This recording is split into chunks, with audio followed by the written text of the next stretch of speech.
بسم اللہ الرحمن الرحیم۔ شروع اس رب جلیل کے نام سے جو بہت مہربان اور نہایت رحم کرنے والا ہے۔ السلام علیکم ناظرین، کیسے ہیں آپ سب؟ امید ہے کہ آپ سب اچھے ہوں گے، خیریت سے ہوں گے۔ ناظرین، آپ نے بہلول دانا اور ملکہ زبیدہ کا نام تو سنا ہی ہوگا کہ ہارون رشید کی چہیتی بیوی ملکہ زبیدہ کہ ایک دن ملکہ زبیدہ اپنے شاندار محل کی کھڑکی سے باہر کا نظارہ کر رہی تھی کہ اس نے دیکھا کہ بہلول دانا ریت سے کھیل رہے ہیں کہ بہلول دانا کبھی ان ریت سے چھوٹی چھوٹی مٹیوں کی ڈھیریاں بناتے، کبھی اس ریت سے مکان بناتے اور مکان میں کیاریاں بناتے اور ان مکان میں کھڑکی اور دروازے بھی بناتے۔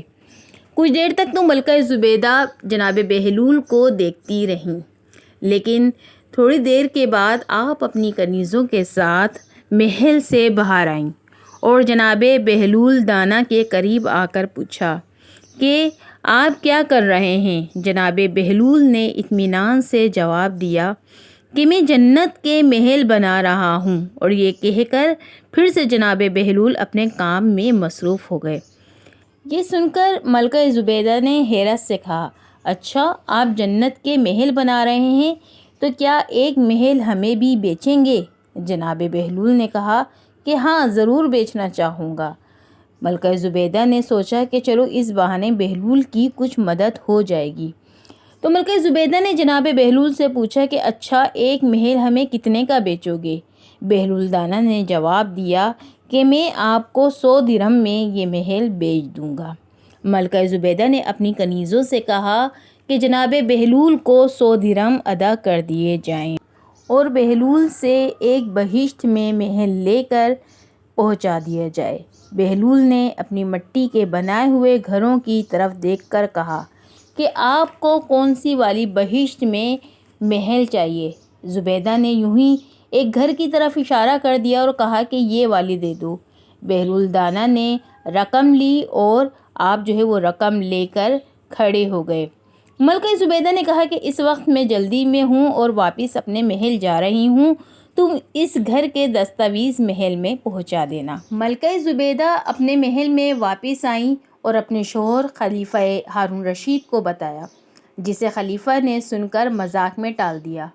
لیکن رات کو جب ہارون رشید سوئے تو انہوں نے خواب میں جنت کے کچھ مناظر دیکھے، جن میں آبشاروں اور بہت سے خوبصورت محل شامل تھے۔ سرخ یاقوت کے ایک محل پر اس نے زبیدہ کا نام بھی لکھا ہوا دیکھا۔ ہارون نے سوچا کہ دیکھوں تو صحیح، کیونکہ یہ میری بیوی کا گھر ہے اور اس پہ میری بیوی کا نام بھی لکھا ہوا ہے۔ تو جیسے ہی ہارون رشید محل میں داخل ہونے کے لیے دروازے پر پہنچا، دربان نے اسے روک لیا۔ ہارون رشید کہنے لگا، اس پر تو میری بیوی کا نام لکھا ہوا ہے، اس لیے مجھے اندر جانا ہے۔ دربان نے کہا، نہیں، یہاں کا دستور الگ ہے، جس کا نام ہوتا ہے صرف اسی کو اندر جانے کی اجازت ہوتی ہے، لہٰذا آپ کو داخل ہونے کی اجازت نہیں ہے۔ جب دربان نے ہارون کو پیچھے ہٹایا تو اس کی آنکھ کھل گئی، لیکن بیدار ہونے پر خیال آیا کہ اللہ تعالیٰ نے زبیدہ کے حق میں بہلول کی دعا قبول کر لی ہے۔ چنانچہ وہ ساری رات اسی افسوس میں کروٹیں بدلتا رہا۔ اگلی شام اب ہارون رشید بہلول کی تلاش میں دریا کے کنارے پہنچ گیا۔ بہلول ایک جگہ بیٹھے تھے اور اسی طرح سے مکان بنا رہے تھے۔ ہارون نے پوچھا، کیا کر رہے ہو؟ بہلول نے کہا، جنت کے محل بنا رہا ہوں۔ ہارون نے پوچھا، بیچو گے؟ بہلول نے کہا، ہاں ہاں، کیوں نہیں، میں بناتا بھی ہوں اور فروخت بھی کرتا ہوں۔ ہارون نے سوال کیا کہ بتاؤ، اچھا، ایک محل کی قیمت کیا ہے؟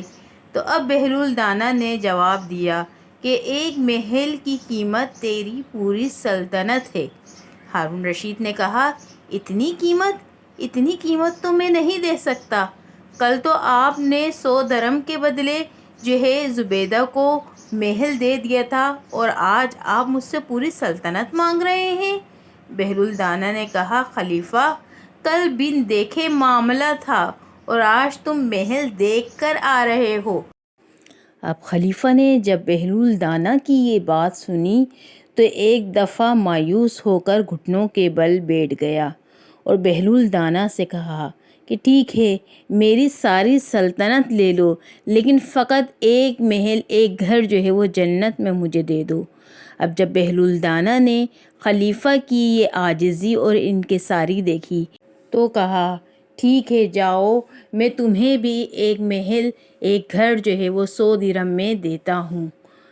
ناظرین، آپ کو ہماری ویڈیو کیسی لگی ہمیں کمنٹس باکس میں ضرور بتائیے گا، اور ہاں، اگر ابھی تک آپ نے ہمارے چینل کو سبسکرائب نہیں کیا ہے تو ہمارے چینل کو سبسکرائب کر دیجئے اور بیل آئیکن کا بٹن کلک کر دیجئے تاکہ ہر آنے والی نیو ویڈیو آپ کو ملتی رہے۔